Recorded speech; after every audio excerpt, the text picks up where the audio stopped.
Enseigne-nous, enseigne-nous, enseigne-nous, pasteur de Dieu. Les enfants et les jeunes. Espérance de l'Église et de la nation. Grandir dans une éducation humaine et chrétienne pour devenir des disciples du Christ et des bâtisseurs de l'avenir. Chers frères et sœurs en Christ,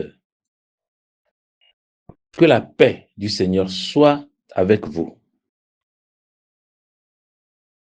Je suis heureux de vous retrouver pour notre rendez-vous de formation chrétienne.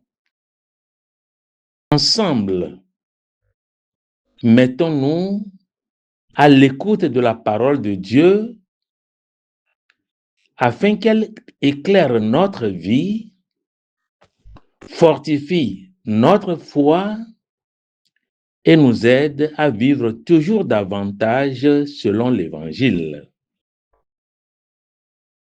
Notre réflexion d'aujourd'hui porte sur un sujet qui concerne toute la société, mais plus particulièrement les familles, les éducateurs et les jeunes eux-mêmes, les enfants et les jeunes. Espérance de l'Église et de la nation. Voilà donc le thème que nous allons développer. En choisissant ce thème, l'Église veut rappeler une vérité fondamentale, à savoir, les enfants et les jeunes ne sont pas seulement l'avenir de l'Église et de notre pays. Ils en sont déjà le présent. Aujourd'hui déjà, ils ont une place, une mission et une responsabilité dans la communauté chrétienne et dans la société. Dans l'Évangile selon saint Matthieu, Jésus nous dit: « Laissez les enfants venir à moi, ne les empêchez pas, car le royaume des cieux est à ceux qui leur ressemblent. » Matthieu 19, 14. Par ces paroles, Jésus manifeste son amour pour les enfants. Il leur reconnaît une dignité que personne ne peut leur enlever. Chaque enfant est un don de Dieu, créé à son image et appelé à devenir son fils ou sa fille. Mais un enfant ne grandit pas tout seul. Il a besoin d'être accompagné, éduqué et aimé. C'est pourquoi Dieu confie cette noble mission d'abord aux parents, puis aux éducateurs, aux catéchistes, aux prêtres, aux religieuses, aux religieux, ainsi qu'à toute la communauté chrétienne. La première école est la famille. C'est dans la famille que l'enfant apprend à parler, à aimer, à partager, à respecter les autres et à découvrir Dieu. Aucun téléphone portable, aucun écran, aucune intelligence artificielle, aussi performant soit-il, ne remplaceront jamais l'amour d'une mère, la présence d'un père, la sagesse des grands-parents et le témoignage d'une famille unie. Chers parents, votre première mission n'est pas seulement de nourrir vos enfants ou de leur offrir une bonne scolarité. Votre première mission est de leur transmettre les valeurs qui feront d'eux des hommes et des femmes debout, capables de servir Dieu et leurs frères.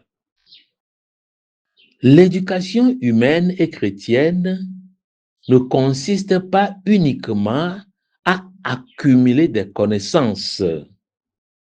Elle forme toute la personne. Elle apprend à distinguer le bien du mal.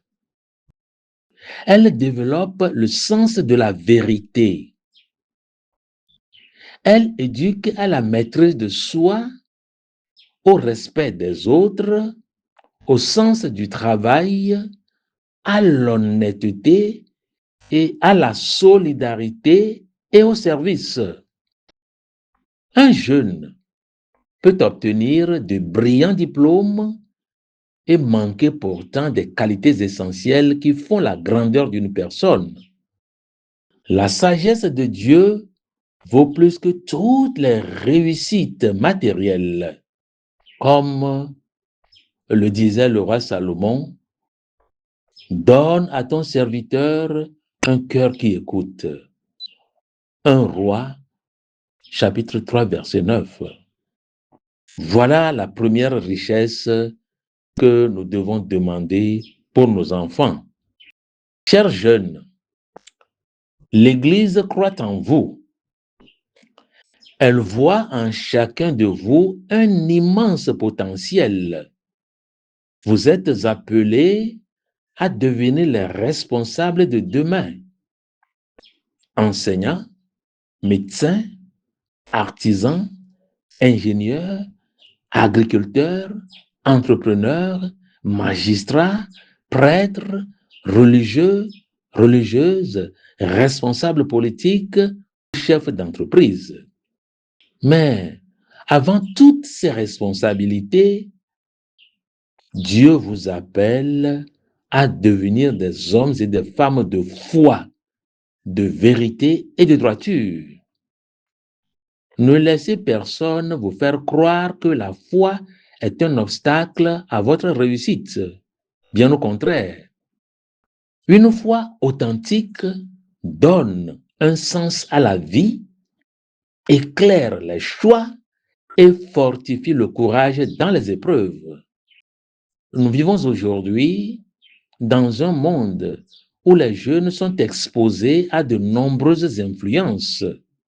Les réseaux sociaux offrent des possibilités extraordinaires de communication, mais ils peuvent aussi devenir un lieu où circulent la violence, les fausses informations, les insultes, les dépendances et des modèles de vie qui éloignent de Dieu. Il est donc indispensable d'apprendre le discernement. Tout ce qui est proposé n'est pas forcément bon. Saint Paul nous donne une règle toujours actuelle. Examinez toutes choses, retenez ce qui est bon. 1 Thessaloniciens, chapitre 5, verset 21. Le chrétien ne suit pas toutes les modes. Il suit le Christ. Frères et sœurs, le deuxième aspect de notre réflexion concerne le respect des parents et des éducateurs. Le quatrième commandement nous dit « Honore ton père et ta mère ». Exode chapitre 20, verset 12. Ce commandement ne vieillit jamais. Respecter ses parents, ce n'est pas seulement leur obéir lorsqu'on est enfant. C'est reconnaître les sacrifices qu'ils accomplissent chaque jour. C'est leur parler avec douceur. C'est les assister lorsqu'ils deviennent âgés. C'est prier pour eux.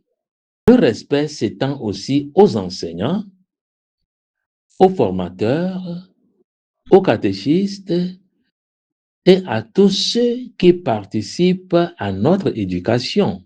Aucun éducateur n'est parfait, mais chacun mérite considération pour le service qu'il rend. De leur côté, les parents et les éducateurs doivent exercer leur autorité avec justice, patience et amour. L'autorité n'est jamais une domination. Elle est un service qui aide l'enfant à grandir librement dans le bien. Enfin, chers frères et sœurs, le troisième aspect est l'engagement des enfants et des jeunes dans la vie de l'Église. L'Église n'est pas réservée aux adultes. Elle est la famille de tous les baptisés. Les enfants et les jeunes y ont toute leur place. Je voudrais encourager les jeunes à participer fidèlement à la messe dominicale. Je les invite à rejoindre les groupes de formation, les mouvements d'action catholique, les chorales, les équipes liturgiques, les groupes bibliques et les œuvres de charité. Une jeunesse qui prie est une jeunesse qui espère. Une jeunesse qui sert est une jeunesse qui grandit. Une jeunesse qui rencontre le Christ devient capable de transformer le monde. Je voudrais également adresser une parole aux prêtres, aux personnes consacrées, aux catéchistes et aux responsables des mouvements. Nos jeunes attendent de nous plus que des discours. Ils attendent des témoins. Ils ont besoin d'être écoutés, accompagnés et encouragés. Ils ont besoin d'adultes qui croient en eux. L'Église doit être une maison où chaque jeune se sent accueilli, respecté et appelé par son nom, comme Jésus a appelé ses premiers disciples. Frères et sœurs, notre pays a besoin d'une jeunesse bien formée. L'Église a besoin d'une jeunesse enracinée dans le Christ. Les familles ont besoin de jeunes responsables. Le monde a besoin de témoins de l'Évangile. Prions donc pour nos enfants et nos jeunes. Demandons au Seigneur de les protéger, de les éclairer et de faire grandir en eux le désir de la sainteté. Prions. Seigneur Jésus, tu as accueilli les enfants avec tendresse et tu as appelé les jeunes à te suivre. Regarde tous les enfants et tous les jeunes de notre pays. Protège-les des dangers qui menacent leur foi, leur dignité et leur avenir. Bénis leurs parents, leurs enseignants, leurs éducateurs et leurs catéchistes. Donne à nos familles d'être des écoles de foi, d'amour et de respect. Fais grandir dans le cœur de nos jeunes le désir de te connaître, de t'aimer et de te servir. Qu'ils deviennent des artisans de paix, des témoins de l'Évangile et des bâtisseurs d'une société plus juste, plus fraternelle. Que la Vierge Marie, Mère de l'Église et éducatrice de Jésus à Nazareth, les accompagne chaque jour. Amen. Que le Seigneur vous bénisse, au nom du Père et du Fils et du Saint-Esprit. Amen.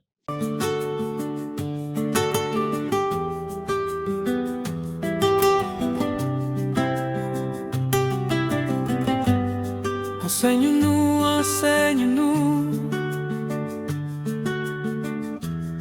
Enseigne-nous, pasteur de